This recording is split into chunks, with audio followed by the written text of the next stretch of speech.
Hey, guess what day it is? It's Tuesday, so you all know what that means. I'm Amber.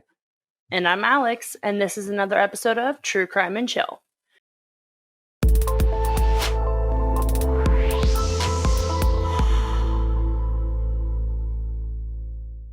It is the final episode of the year.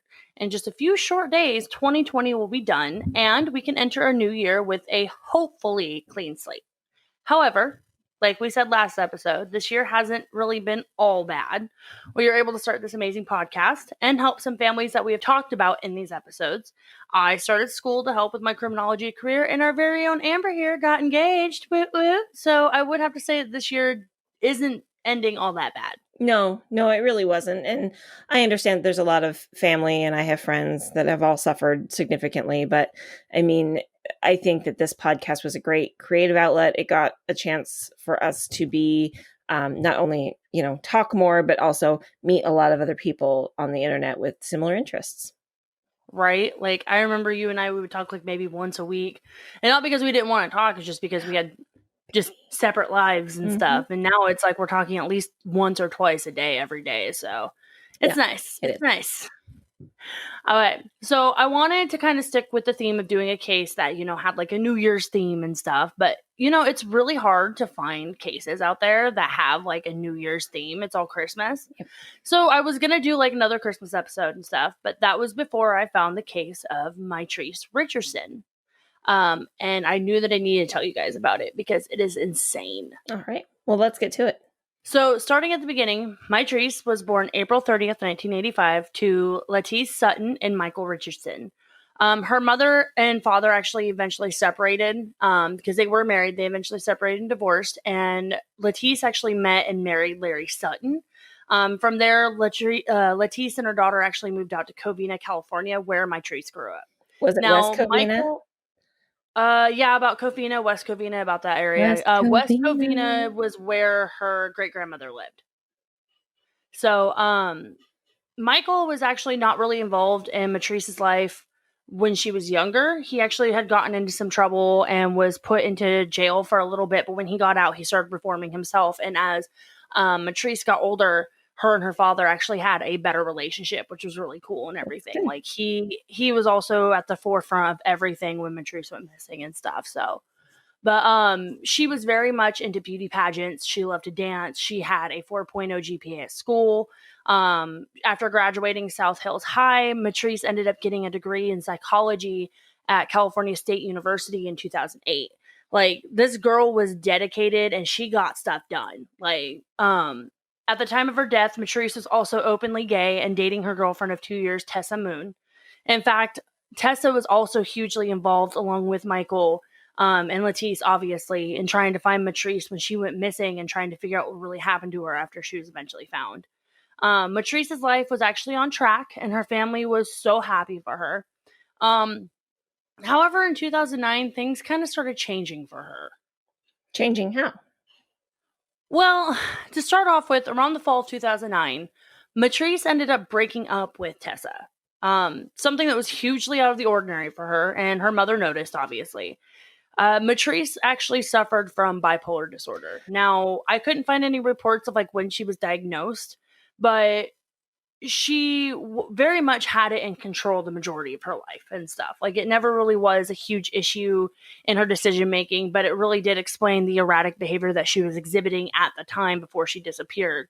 And her mother even said this. Like, her mother said that Mitrice would like text her really weird like messages and such, and like they just never really made sense and everything. And like Lettice would like try to talk to her daughter about it and stuff, and Mitrice would kind of just brush it off and everything, which was really unusual for her because, like I said, she was really good at keeping everything under control with her bipolar disorder. Along with the weird messages, one of Mitrice's last Facebook posts said, quote, "I want to just sleep, but you know me and my crazy ideas. Let's see where they take me," unquote. And her mother had no clue what any of that meant. Like, I would understand why that would raise some red flags for her. Right? Like, as far as I could tell, no, her mom didn't really know, like, why she was saying all this stuff and why she was sending weird messages and why she broke up with a girlfriend of 2 years that she was madly in love with and stuff. But like she tried to call her daughter a few times and Mitrice would never really answer her phone. She would just text her. So on September 16th, 2009, Mitrice had been staying with her great grandmother in South LA, where around West Covina and stuff like that. So she just randomly decided that she wanted to go and head out for a drive, which, I mean, I've randomly gone and done that. But the thing is she ended up leaving South LA in her Civic and ended up in Malibu, about 40 miles away. Yeah. I mean, so I've driven enough down there. Like, this is one of the few times I can say I actually know the area.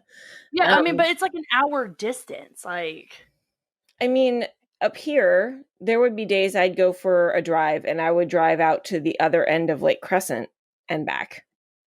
Yeah. But so just to clear my head, but did they find any reason that she decided to go that far? She didn't have any family or friends up there. She didn't know the area at all. At all.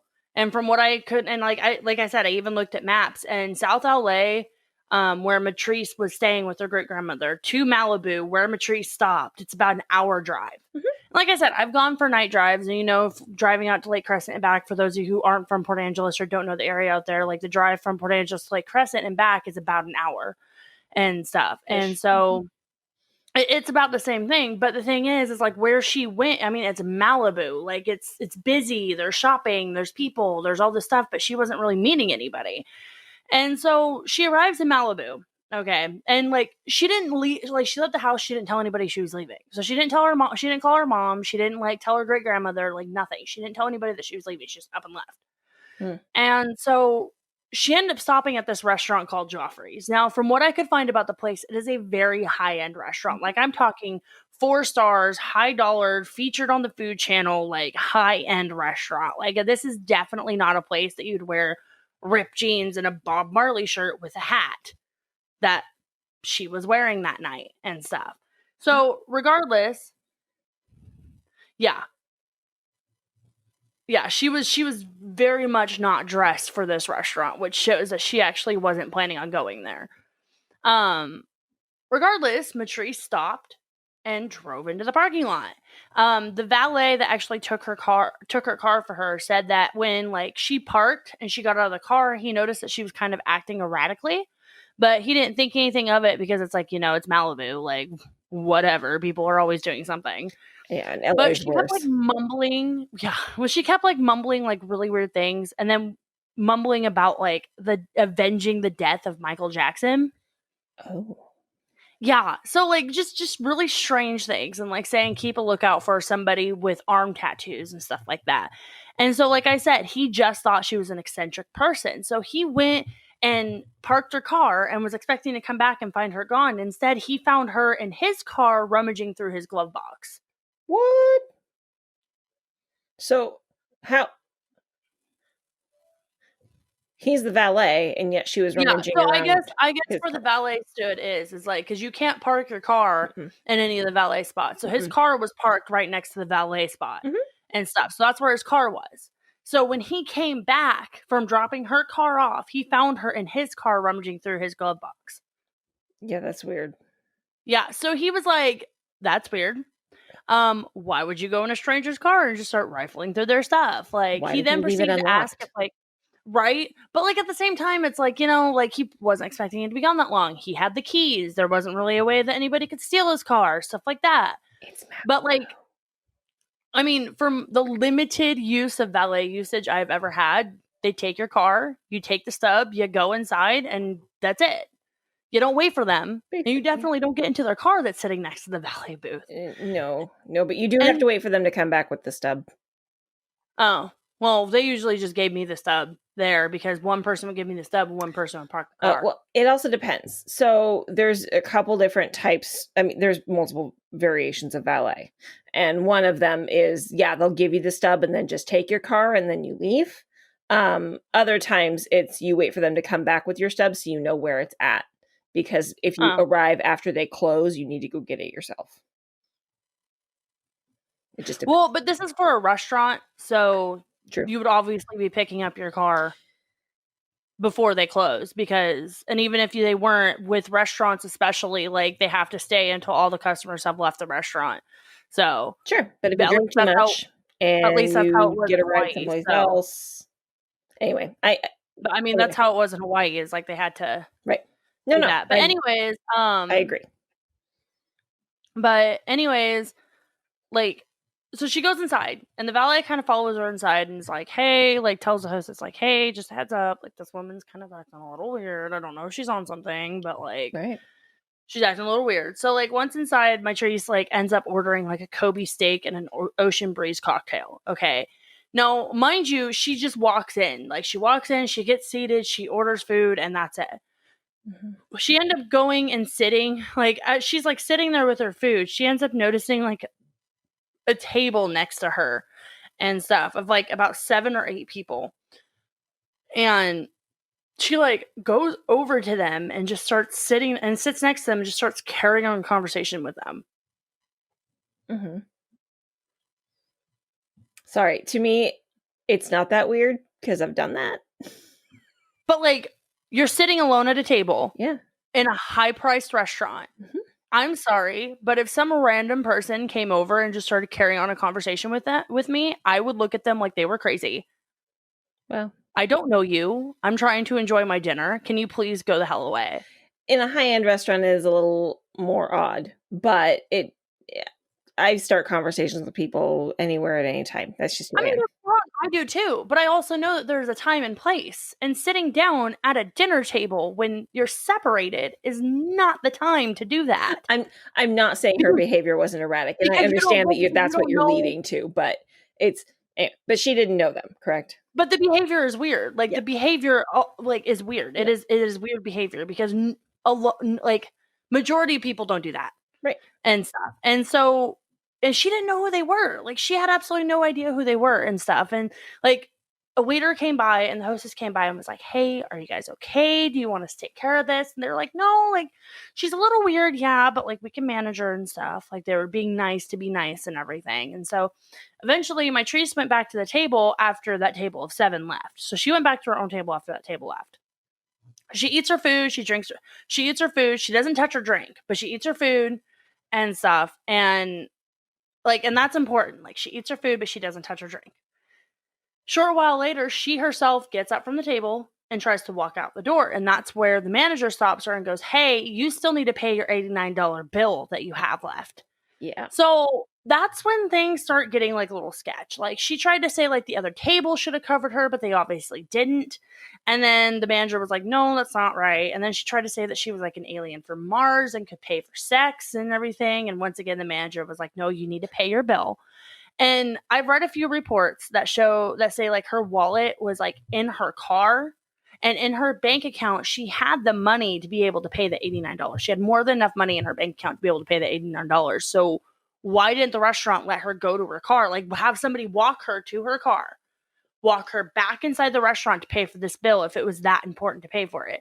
Like, they didn't. They were just like, you need to pay this bill. You need to pay this bill. But they didn't, like, give her any way to go get the money to pay this bill.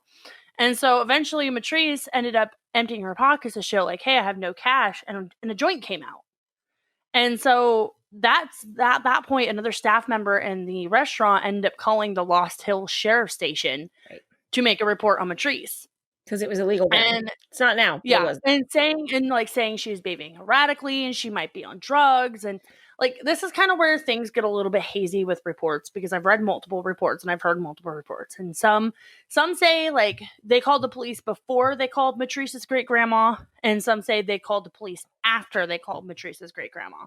Regardless, the restaurant called Mildred because they kept asking Mitrice, like, is there anybody you know that can come pay for this for you? And, like, a mother. And Mitrice kept saying she didn't have a mother. And so the only number that she had memorized was her great-grandmother's. And so they called Mildred. Mildred's like, I'll just pay the damn tab. Like, let me pay the tab. And they were like, well, unfortunately, we need a fax signature for the card. But Mildred didn't own a fax machine. It was like 2009. Who still owned a fax machine then? I know businesses that own them now. Well, yeah, but, like, at home, like, a little old lady at home is not going to own a fax machine. No, probably not. Like, I understand, like, and if it was really that important to get the bill paid, then why didn't they just let her pay it over the phone? Like, I understand, like, there's rules in place. But I have been in a situation where like my dad needed to pay something over the phone. So I call my dad and they're like, look, we pay this for you or whatever. We're going to let this go this one time because it's important. But next time we are definitely going to have you here in person. And so they would just take his card information over the phone. And I get it. It's like a fraud thing. But at the same time, it's like, if it was that important, why didn't you just let her do it? I think at this point, to be honest, when you consider the type of restaurant it was, it's almost like they're trying to set an example about her. So it's more about the punishment than the crime at this point. See, you would think that, but then there's other things that happen later that completely discontinue that theory. With the restaurant, you mean? Yes. Ooh. So eventually it's about 9 p.m. Okay. And the hostess is still on the phone with Mildred. Okay. When deputies are either there or get there, like depending on reports. The deputies that show up are Frank Bauer, Armando Luero, and John McKay. Okay. All three of them listened to the manager describe Mitrice's behavior, and I assume they were like seeing it as well with her being there in front of them. Right. And one of them actually ended up talking to Mildred, who asked to speak to Mitrice. And Mildred told her, they're getting ready to take your ass to jail. Like, she's like, this is what's happening. They're getting ready to do this. And the conversation ended after Mildred had hung up. After Mildred hung up, she ended up calling Lettice to be like, hey, this is what's going on with Mitrice. If you haven't heard from her, blah, blah, blah. So McKay and Bauer end up searching Mitrice's car. Okay, keep this in mind. They said that they never found her wallet, her cell phone, or any kind of money. Okay. Like, her identification was on her, obviously, because they served her a drink.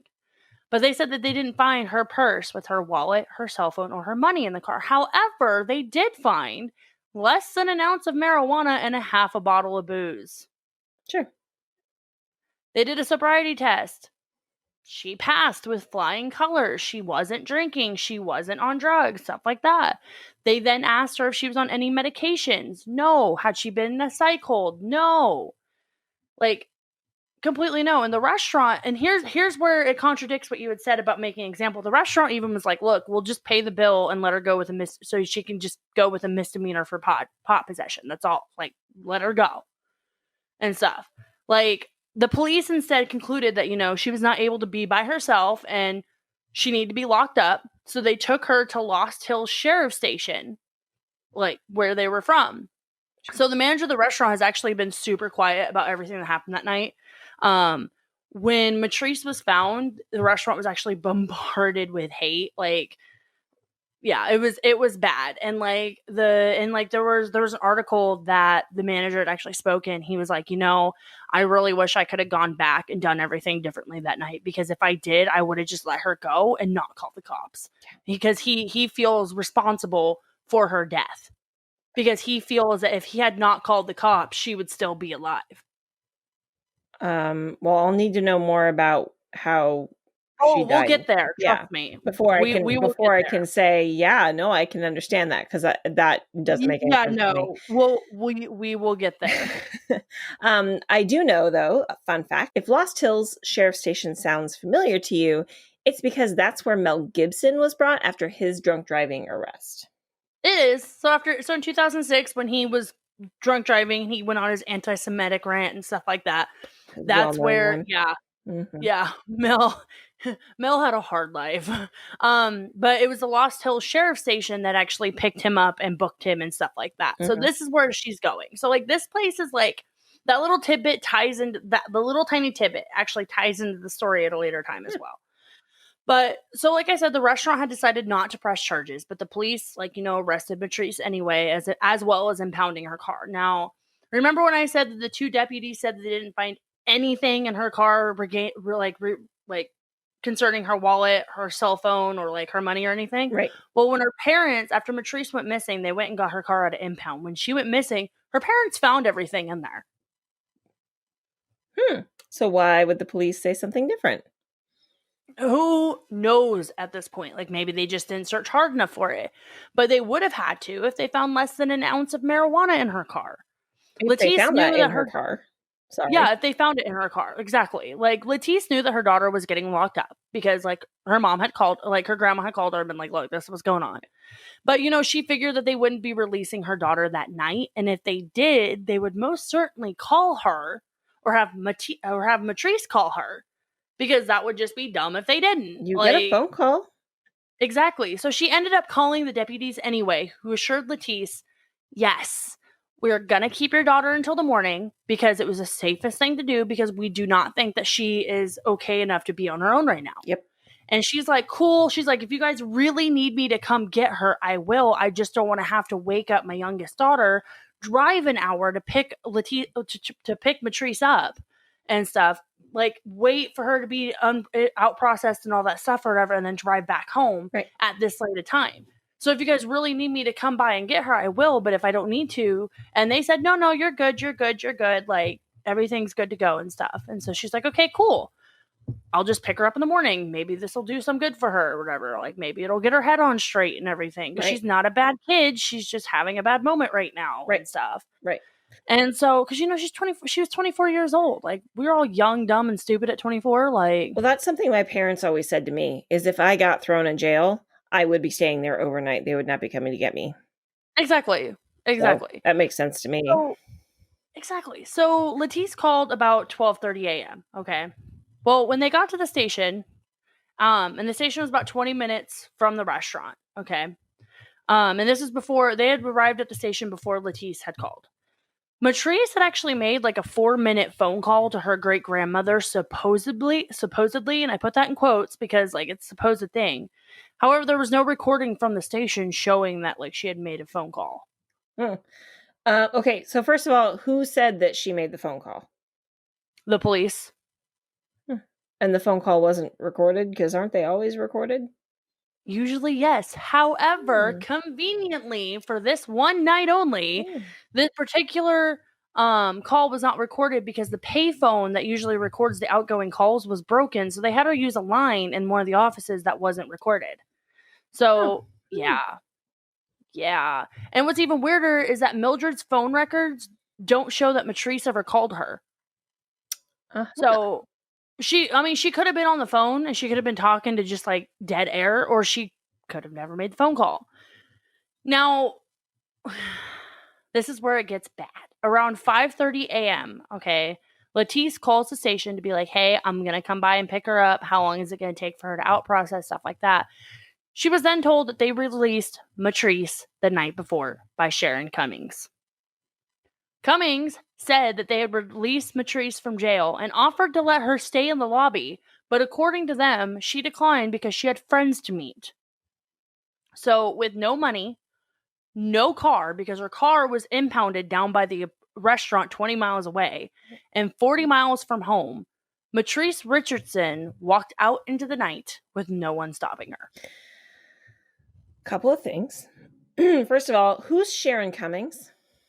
Sharon Cummings was a jailer. She was a jailer that was on duty. Okay. So once they're released, they're not actually responsible for them. No, they're not. However, they did just tell her mother that she was going to stay there all night. And and records show that Mitrice was actually released from the jail shortly after, if not around the same time that her mother had called. So they lied to her mother. So, well, it also could have been two different people who didn't communicate. Nope. It was the same person? It was the same people on shift. Right. But it wasn't Sharon Cummings who spoke with her mother.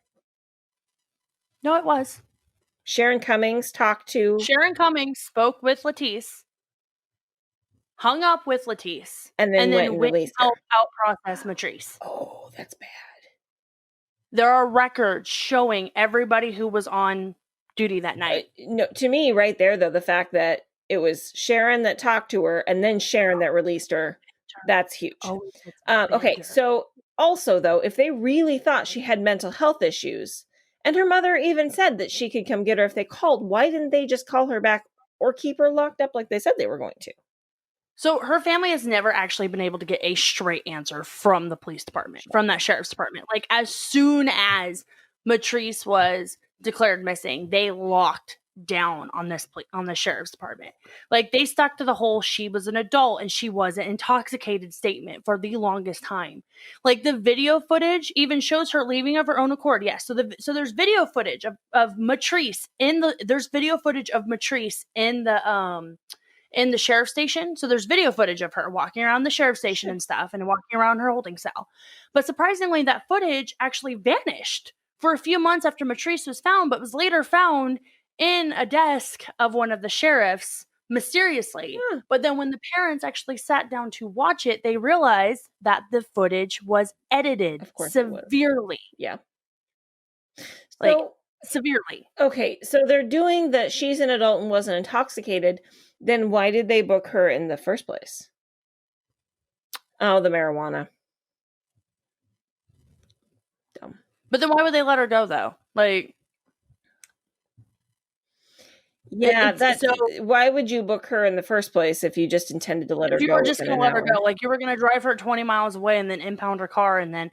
So this is where, like... So like I said before, Mitrice's car was impounded, like, close to the restaurant. So it was about 20 minutes away. Right. And like I said before, this is where the little tidbit about Mel Gibson comes in. When he was released from custody, they offered him a ride to anywhere he needed to go. And apparently that's what happens when people are released from custody for minor offenses at Lost Hills Sheriff Station. Because it's out in the middle of nowhere, 9 times out of 10, their cars are impounded at a place a little bit of away from the sheriff's station.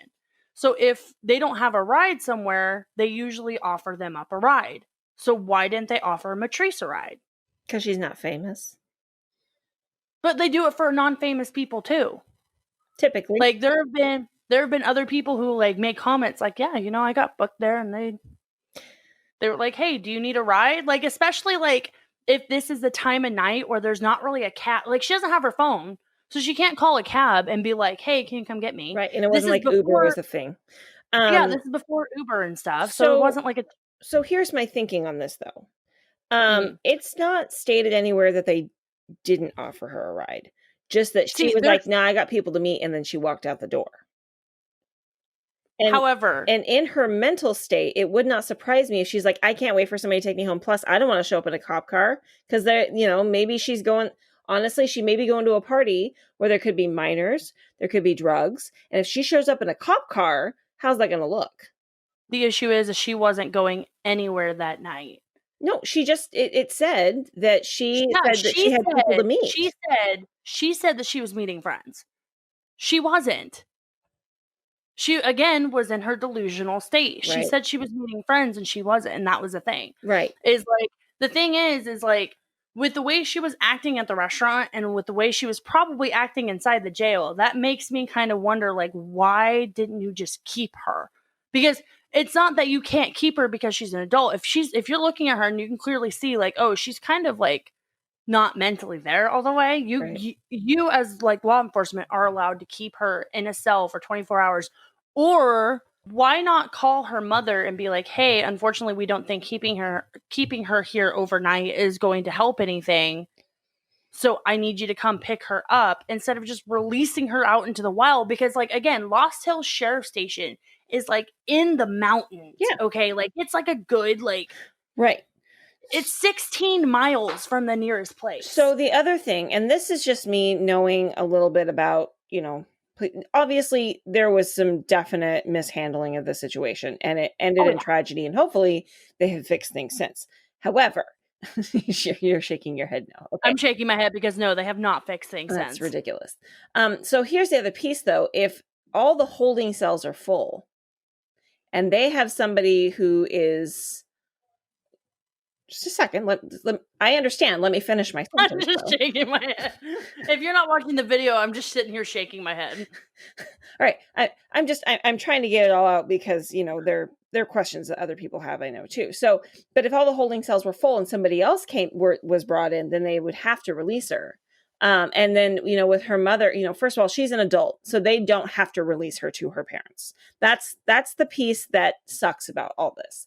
Is they don't have to release her to anybody because she's an adult. Okay.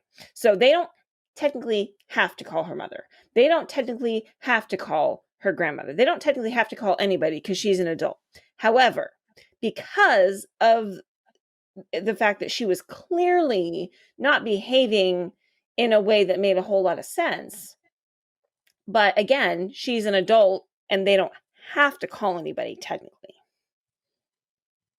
So I mean, yeah. It sounds like laziness? Or they're hiding something. Yeah. Especially because the security tape was edited to and really that's a huge red flag right there. Like the other pieces, it's like she's an adult. They don't actually have to call anybody. Oh, just wait. The other pieces that I'm going to give you along with the security tape, you're going to be sitting here looking at this going, sure. But what I'm saying overall is she's an adult. They don't have to offer her a ride. They don't have to call anybody. They can just be like, okay, you're done. Bye. I'm not saying that's okay. I'm just saying that, that in itself. However, the fact that the security footage from a police station is edited, that's not okay. Yeah. How could they tell it was edited? Because when they sat down, they looked at it, it was very choppy. Mm-hmm. So like there'd be like some points where like it'd be like, oh well, she's right here and here's a timestamp in the bottom, but then like, oh, she's right here and the timestamp at the bottom is like fast forwarded to like a few minutes and stuff like that. So like you could definitely tell it was edited just because of like how choppy it was put together and stuff. Like it really looked like somebody had gone in and tried to like remove certain aspects of it. So like after Mitrice leaves the station, okay, she is seen one more time before basically vanishing into thin air. She's actually seen in the backyard of Bill Smith, a former television reporter for one of the California news stations and stuff. He said it was about 6:30, so it was about 6 hours after Mitrice was released, and that his house is located about 6 miles west of Lost Hills at the bottom of Dark Canyon. So Dark Canyon was like this really nice, like upscale, like neighborhood and everything. And like it had like gated community, but it was also a really good place to like, grow a marijuana farm because it was out in the middle of nowhere. And like treacherous hills that are like impossible to climb over and everything. Like some of them don't even have trail. Like it was like outside of the gated community, it was a really bad place to be if you didn't know what you were doing. Yeah. So Bill sees Mitrice out in his backyard, just like laying down in his backyard at like 6:30 in the morning. And like he said that like he had like yelled out his window, she was okay. And she said, yeah, I'm fine, I'm just resting. And so like he had gotten dressed to like go outside and check on her. By the time he got out there, like she was already gone. And so that was like the last sighting of her, I guess. So by now it was about an hour after Lettice had called asking about her daughter. So obviously like this woman is upset and she's worried and she's like, I want to file a missing persons report now because I haven't heard from my daughter in 6 hours. Like her daughter didn't know the area. It was really hard to navigate at night if you had no clue what you were doing. And she was worried that like something was wrong, since she should have been contacted well before this. Yeah. So she calls the Lost Hills Sheriff Department. And the sheriff department tells her, well, you have to wait a full 24 hours and then dismiss her. Yep. By the way, you don't have to wait a full 24 hours. You don't now. But like back then in California, you did not have to wait a full 24 hours in California. 12 hours was the max. Yes, they wished you would have waited 24 hours, especially for adults, but you can put in the police report in California at the time after 12 hours. And even though it was only 6, she still could have been able to start filing the police report, so the police would have been known what to like look out for. However, the sheriff's department was like super dismissive with her. Like the sheriff's department basically told her like, well, when did she go missing? And she's like, you should know, you released her and everything. And that's when the same lady that she had talked to was like, oh, well, yeah, but like, she's an adult. We really would think that you would wait 24 hours because, you don't know if she's just out there. And like, Lettice is like, she doesn't know your area. And from what I could find about your area, it's really dangerous out there. And if she's really as impaired as you guys said she was when you first brought her in. And then she's like, well, why did you bring her in the first place if you were just going to release her? Why didn't you tell me to come get her? So they didn't actually so like by the time So when Bill Smith found Mitrice out in his yard, he had actually called Lost Tales and was like, hey, there's something in my yard, blah, blah, blah. She's described as an African-American woman with like, the curly hair, and like she's like this tall and stuff like that, and this is what she's wearing, and it matched Mitrice's description. And so they sent a sheriff out, but they didn't really like do anything. They're like, oh, okay, well, she's gone. It's not like we can do anything about it. And they went back to the sheriff's station. Like, they didn't even like get a bolo out on her until the next afternoon. And even then, it was like too late because she was already gone somewhere in the wilderness of freaking California. And when you think of California, you don't think of the wilderness of California, but guess what? It's there. Yeah. Deserts in Southern California in particular. I mean, once you go past a certain point, it's just desert. Yeah. And it's crazy. And like, the sheriff's department didn't even start searching for Mitrice until 2 days after she was reported missing. And even then, they didn't even do anything that they could have done. Like, like normal, like if a child goes missing in a neighborhood, if a child goes missing in a town, within hours of that child being reported missing, they got search dogs, they got teams organized, they got sheriffs, they got sheriffs and police officers, like, combing everything. These guys sent out like 5 people, no dogs. Right. They barely searched anywhere. Right. Like, most of the searching and most of like getting the word out was done by her family and friends, like trying to get the press involved, getting flyers out there. Like the police really seemed like they wanted nothing to do with this case at all. They were not wanting to help at all. Right. Which is suspicious in itself. But again, they're going to do all those things for a child, but an adult who's gone, I mean, objectively, I don't see a difference. Like, if you're going to do it for a child who's missing, you should do it for an adult who's been missing for now 3 days, has had no contact with her family. Look at some of the past cases we've done where it has missing adult women. Mm-hmm. They brought police out in droves. Sure. So why not for Mitrice? A lot of times in those cases, though, it was a suspected abduction. This was just a woman randomly wandering in the wilderness who was an adult, and has more capability of taking care of herself than, say, like a 7-year-old girl. But see, the thing is like the area that I'm talking about, like when I mean like it's steep, treacherous, like cliffs, like it's, if you don't know the area, you could kill yourself. Right. And I'm saying, though, objectively. Right. See, and I'm just saying that they should have pulled out the stops because it's really suspicious that they didn't. Right. And I'm not saying that that's not suspicious. Okay. Because, the last place she was seen was our police station and now she's missing. Yeah. That's suspect. Okay. Yeah. Especially because they should have been like, hey, we're going to do whatever we can to make sure that we are cooperative, especially because the last place she was seen is here. Here's the other thing, though.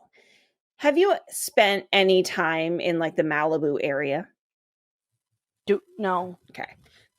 So the people there are different. No, I know the people there are. Right. So when you consider what the law enforcement generally has to deal with versus this crazy lady who's probably on drugs and now she's missing. Right. I'm not saying that behavior is okay. I am not advocating said behavior, but to them, honestly, truthfully, they're probably like, I don't know, some crazy lady, she's on drugs and it's not our problem.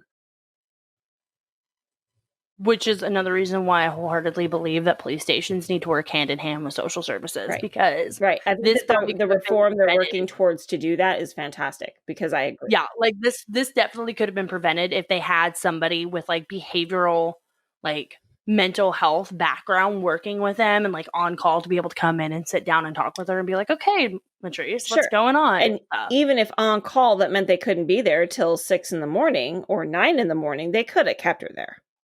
Exactly. Like, there really is no reason they couldn't have kept her there, especially when they said they were going to. Yeah. Like, to me, there's something not connecting with that. Oh, it gets better. Oh, okay. Gets better. All right.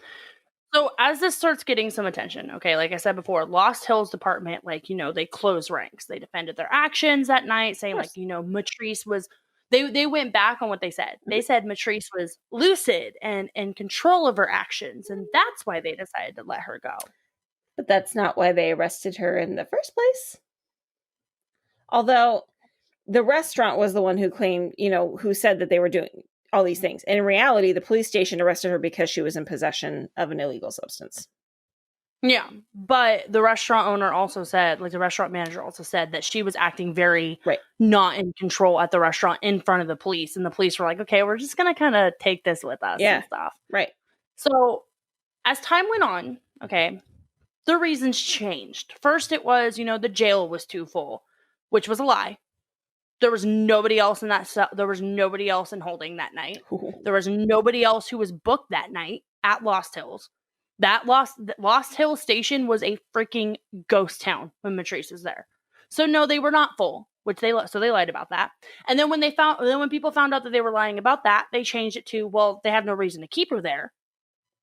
And when people pointed out, including people from the restaurant saying, hey, you guys took her not just because of the pot, you guys took her because she was kind of acting crazy. Then they changed it to, well, we're not a babysitting service. Which is a lie, because how many people have you had in a drunk tank before? That's literally a babysitting service right there. It is.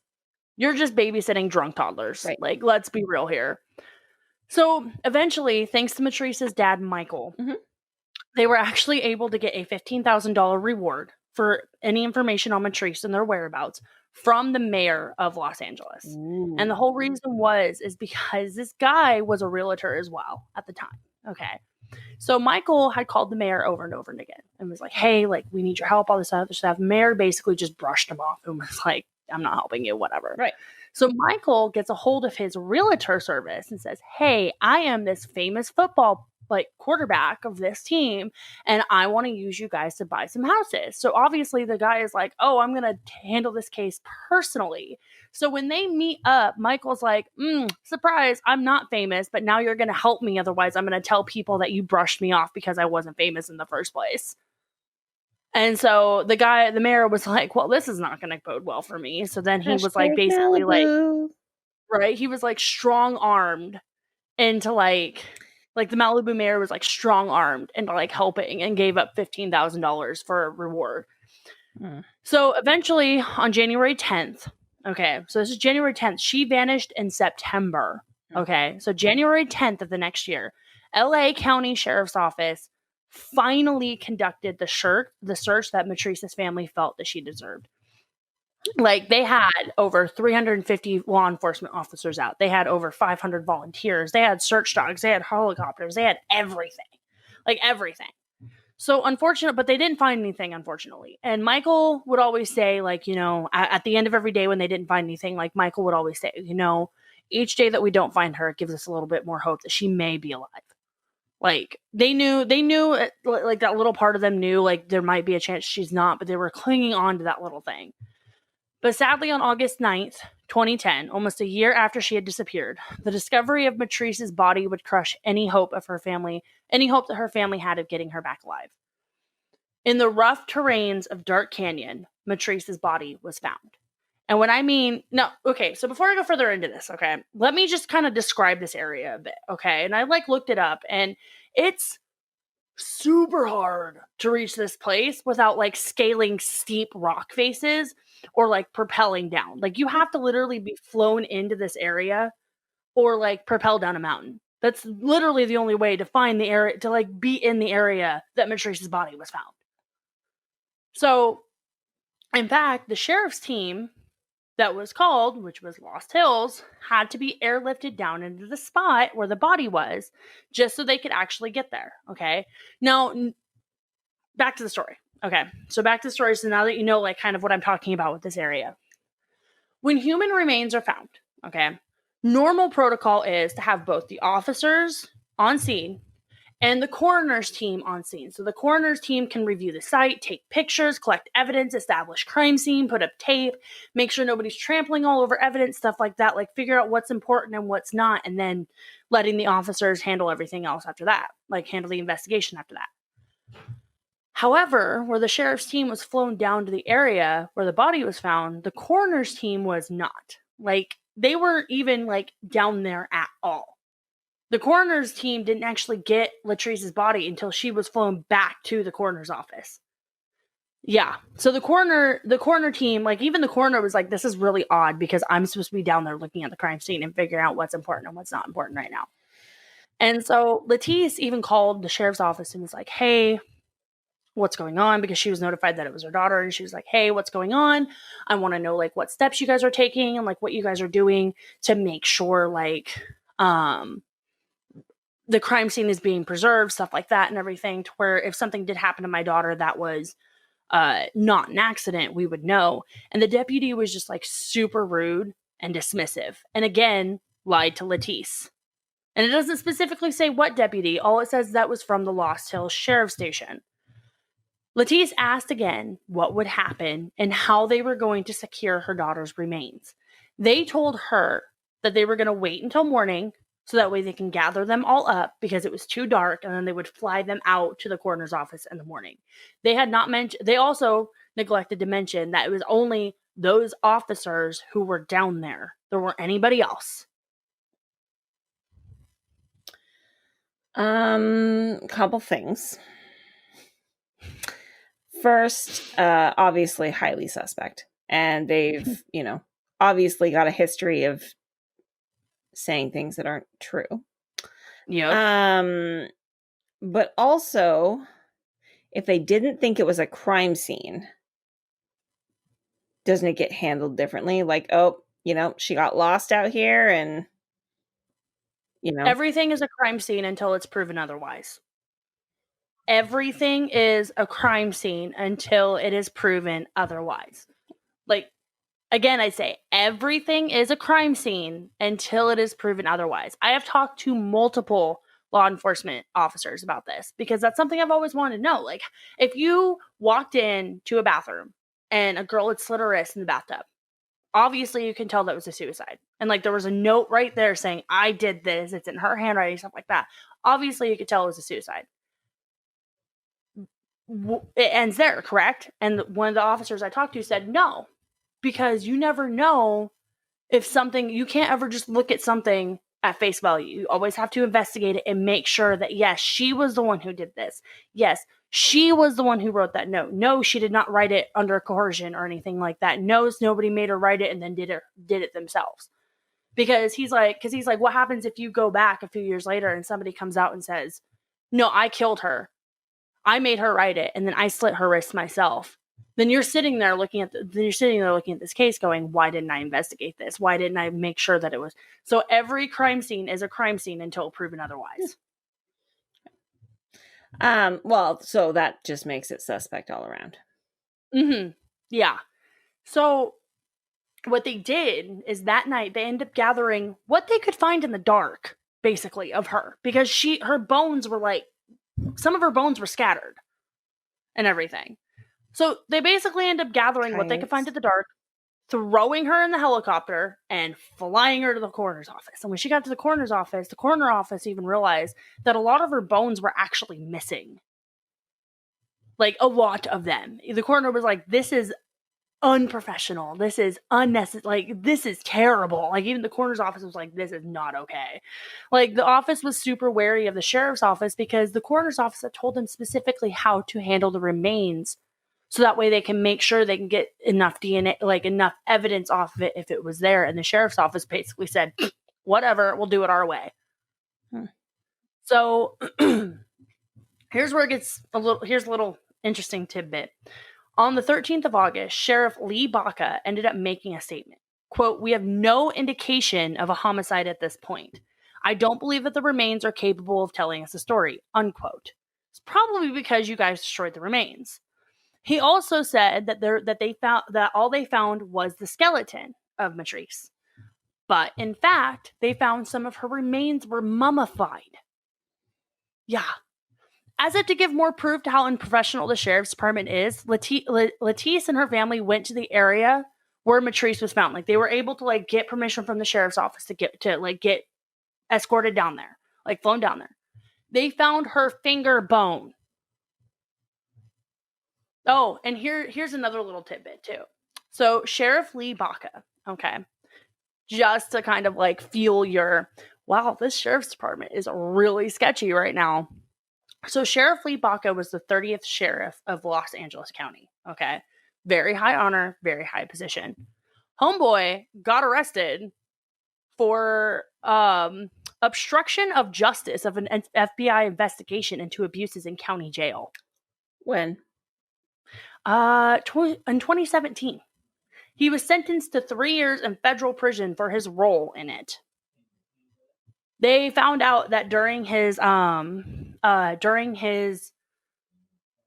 guess, not reign, but like during his term, I guess would be the thing.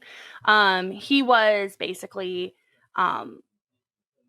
placing friends on payroll, taking gifts, releasing inmates from the Los Angeles County Jail early. Like, he was just super sketchy.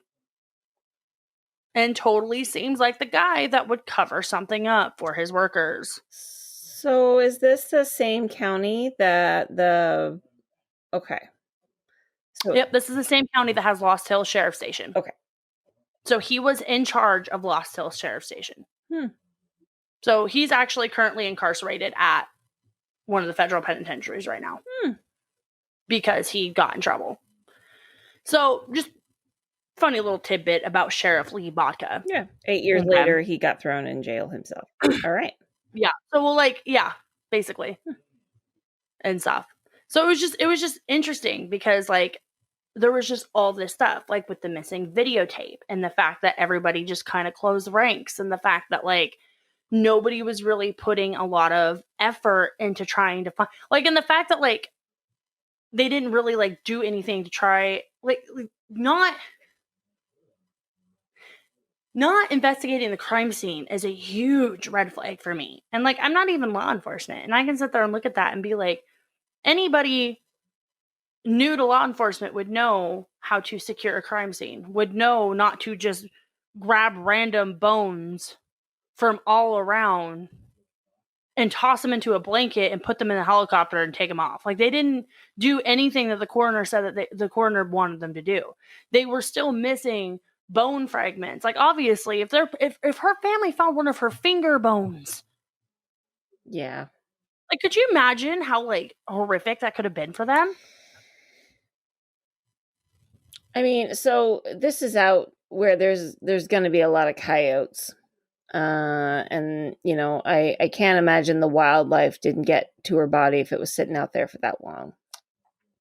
Coroner did not find any teeth marks belonging to any wildlife predators on her body, which would have shown if they had eaten the meat off her bones. Yeah, it would have. He did not find anything staying that the animals on the majority of her body. Now, there were certain bones, yes, but they definitely were not the bones that you would need to be like, oh, she definitely fell into, and there was no sign of like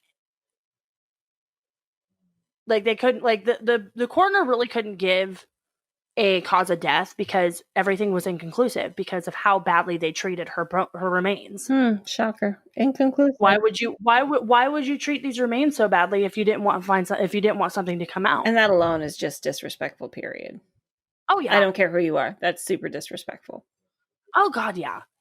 So eventually it comes out that Mitrice's clothes, so she was naked, that Mitrice's clothes were found further up by the ravine from where her body was. Now, there was no proof on the clothes that they had been removed by animals. So they weren't torn, they weren't scratched, they weren't bitten, which means that she either had to have removed them herself or someone else did. I guess it would depend on how the clothes were arranged, but they were there. They were just there. They looked like they had just been dumped. And a lot of people, some of the speculations think that Mitrice was pushed over the edge of the cliff and her clothes were thrown over there as well. And whoever pushed her thought that maybe like the elements would take care of her. Other things think that maybe because it was September, and I mean, I don't know how cold it gets out there at night or whatever, she was in a hypothermic state. I don't think she would have been, and she just took her clothes off. And yeah, exactly. So everybody was kind of like, nah. But another huge thing that stood out was her femur was found away from her body as well, but didn't have like any animal marks on it or anything. Her hyoid bone was missing. So for those of you who don't know what a hyoid bone is, it is basically where your trachea is. So if you are strangled to death, that hyoid bone breaks. That is the number one indicator to tell coroners and police officers that whoever they found was, like, if they found remains, if the hyoid bone is broken or fractured at all, that means that that person usually died because somebody strangled them to death. That bone was missing from Mitrice. They were able to recover everything else except for that bone. And like I said, it would have shown if Mitrice was strangled to death. So like I said before, as of right now, her death is listed as undetermined because they're missing that hyoid bone. And the coroner can't tell you if she died from falling off a cliff. You can't tell you if she died because if her spine was broken, then it could have happened after she had died and fell off the cliff. So it's just this huge thing. And like, because of this, like, her family has like gone after Lost Hill Sheriff Station, like gone after them. Yeah. Like, they have filed lawsuits. They have filed all this stuff. They filed like lawsuits against Lee Baca. They, when Lee got arrested, some podcasts kind of started looking into Mitrice's case again because of all the sketchy stuff that Lee was involved in and stuff. And so it was just like, at this point, it was like her family knows that something happened that night. And they've even come out and said, they're like, look, if Lost Hills Sheriff's Department had nothing to do with it, all we want them to do is come out and say that, yes, they made a mistake in letting her go. Because like, they see on the camera her leaving the sheriff's station by herself willingly. So they know that whatever happened to her in the sheriff's station probably didn't happen to her. Like, if whatever happened to her out in the woods and stuff, it probably didn't happen to her in the sheriff's station. But if something didn't happen to her in there, then why is the sheriff's office botching this investigation so dang bad? Like, I mean, like, yeah, it's a whole new level of, for lack of a better term, malpractice. I know that's something you say for doctors, but really the work that they do is a practice of their own, and this is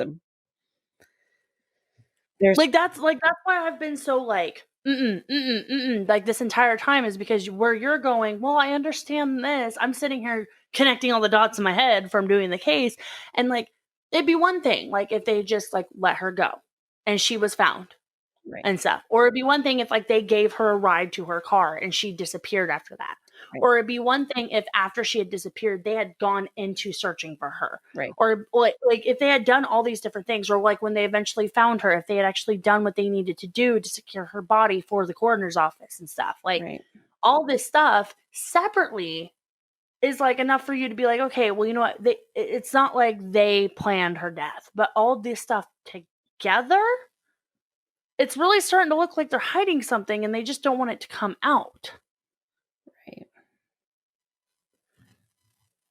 So at the end of the day, okay, a woman who had a lot of potential in the world is dead, and her family have absolutely no clear answers on why. I totally feel like we need better social work in collaboration with police, because maybe if we had that, Mitrice would still be alive and her family wouldn't have to live with the endless what ifs. Thank you for listening to True Crime and Chill.